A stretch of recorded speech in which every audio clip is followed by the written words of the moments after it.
All right. And so Mr. No was previously in court in cause numbers 25 DCCR 0386 and 0387, entered pleas of guilty to intoxication, manslaughter, as well as driving while intoxicated with a child less than 15 years old. That was an open plea to the court. We had gotten started a little bit on this hearing, and then I reset it so that the state could, or anybody could bring any witnesses with regard to statements in the PSI and sentencing.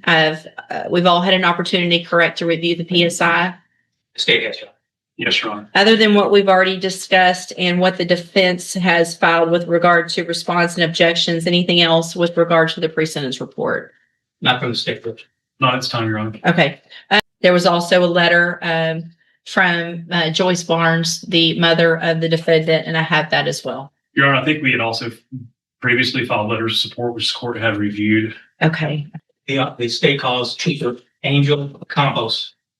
Trooper Campos?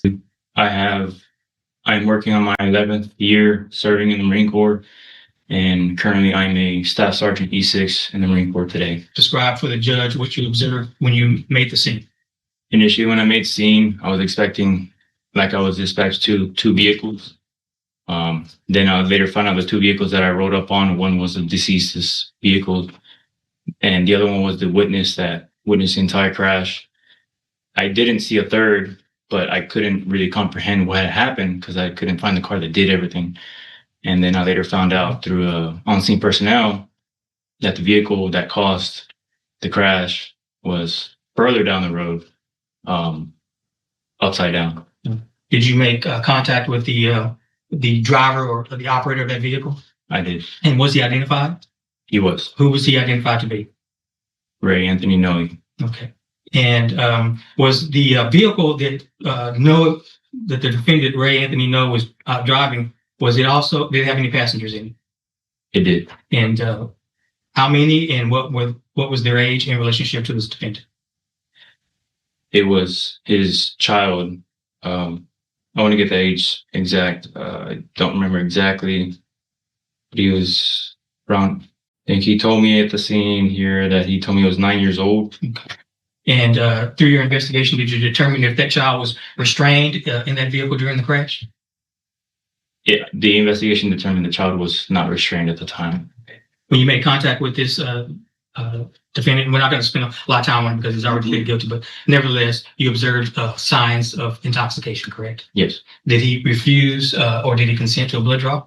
He refused. And you obtained a blood search warrant, correct? I did. And his blood was drawn pursuant to that blood search warrant. Yes. What I'd like to ask you about next and explain to the court is this defendant's demeanor. How would you characterize this defendant's demeanor there at the scene and at the hospital as well? So his demeanor. Your Honor, I'm going to object to this to the extent that he's required to.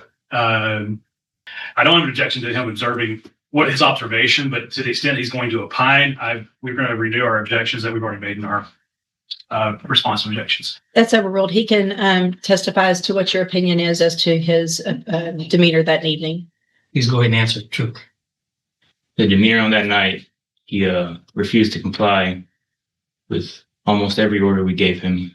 We had tremendous amounts of patience to try and do our job, and he made it every bit difficult, to include the omittance of, allowing us to prove. I even asked him on scene if he could let me do centralized field sobriety test so we can rule out his intoxication, and he refused that too. Tried to give him a chance there. Tried to give him a chance to consume blood, and he refused there too. Did every trick. Well, it appeared like he was trying to buy time for himself, and he, through my training and experience, we kind of pick up on tricks that DWIs do, and it appeared like he was utilizing everyone he could at the time. Yeah, and I'm sorry to interrupt, but we're talking about more than just a refusal or more than just not cooperating, correct? Yes. I mean, how would you describe that for the judge? I would object to leading on that one, Your Honor. Overruled. Go ahead. Everything on that night, he, from what I can recall and remember, everything he mentioned or asked, none of it was about the other parties. It was all either about himself or his son. Trooper Campos, at this point in your interaction with the defendant that night, you'd already informed him that someone had died as a result of that accident, correct? I did. Before you informed him, and even after, did he ask or inquire of you what happened to the other individual or individuals involved in the accident? Not that I can recall, no. Is it fair to say that his focus was just on himself throughout your entire interaction with him? Yes.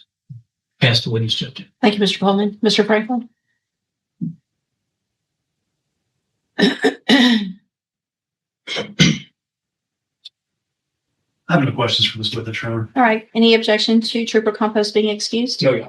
None, Your Honor. Thank you, sir. You're excused. Yes, Your Honor. He has no further witnesses in the state arrest judge. All right. Thank you. Any witnesses, Mr. Franklin? Your Honor, I advise my client about his constitutional rights to testify or not testify. I've advised him against taking the stand. He's decided not to take the stand. I just want to make sure that we put it on the record that he has been advised and he has chosen not to take the stand, Your Honor, and testify. I would like to offer closing. All right. Thank you.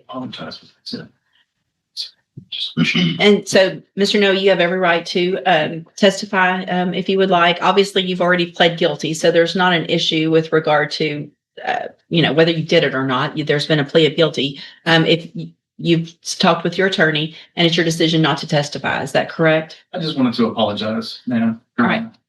That's good. Thank you. If you want to testify, you can get up on the stand because you'll be subject to cross-examination. So you can't just make a statement to me. If you want to get up on the stand, I'll swear you in and then the attorneys can question you. No, Your Honor. Okay. All right. So then I will, I guess, Mr. Franklin, you may proceed with argument. Thank you, Your Honor. Would you like me to do it here or at the? It doesn't really matter to me. You're fine there. Okay. That's wherever you're more comfortable. It's Your fine. Honor, we've made our arguments and our motions and responses. I did just want to comment a little bit on the evidence from Trooper Campos. Sure. And point out that some of the language used by him about the worst case, et cetera, he just testified he's been with DPS for 3 years. He would have been with them around a year at the time. What the evidence actually showed was Mr. Noe saying please and yes, sir, that he wanted his son to be okay. It was really only in the last video that he had finally learned that he testified that Mr. Johnson had passed away in this case. There was no testimony about him having any knowledge of that in the prior videos. And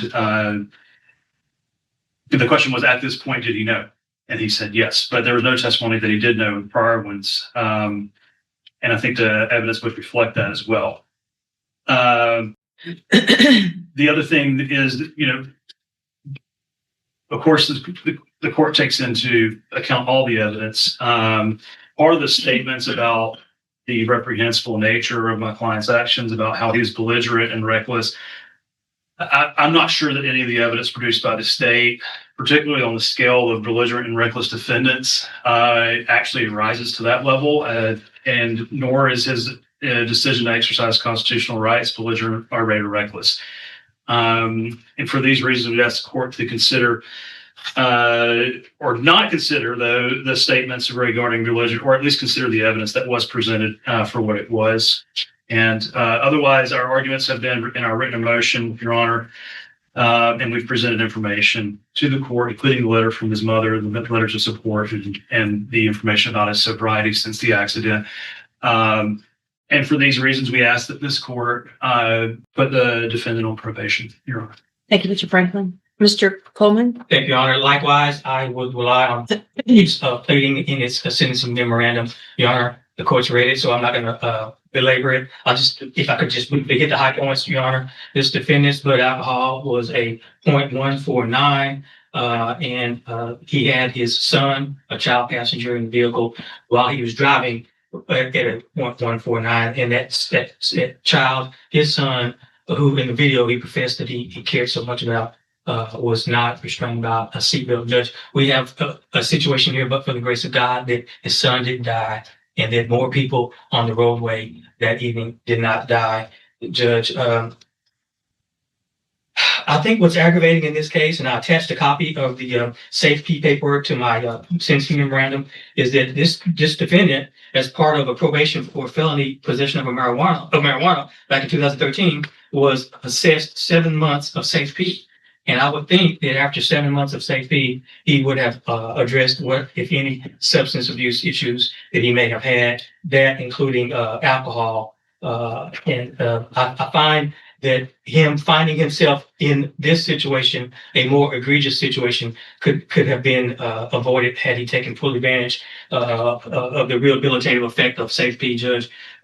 Mr. Johnson, the victim in this case, Douglas Johnson, got a death sentence, unfortunately, that day, Judge. And I think justice in this case would not lend itself to this defendant walking out of this courtroom today on probation.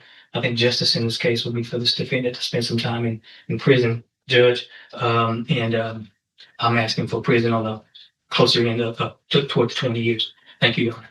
Thank you, Mr. Coleman. Anything else? Nothing from the defense, Your Honor. All right. So, Mr. No, these are some extremely difficult cases. When someone loses their life because of your actions. And Mr. Franklin made the arguments and did a great job with his memorandum to the court, trying to point out things and make me think about things in a certain light. Obviously, you didn't get in a vehicle with the intention to kill someone that night, but you did get in the vehicle knowing you were intoxicated with your 9-year-old son, and you ended up killing someone. He also made an argument about that safe P and some of that documentation and the fact that was old, and I shouldn't take that into consideration. I think it's very relevant, though, that you have been through treatment.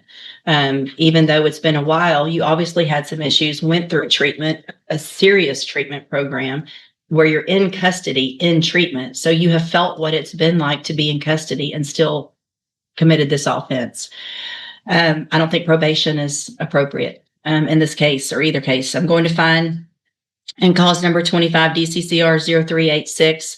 Again, you entered your plea of guilty freely and voluntarily, find sufficient evidence to find you guilty, and at this time find you guilty of intoxication manslaughter with a vehicle. I'm going to sentence you to a term of 15 years in the institutional division of the Texas Department of Corrections. You will receive credit on that sentence for any time that you've been in custody that the law gives you the right to receive.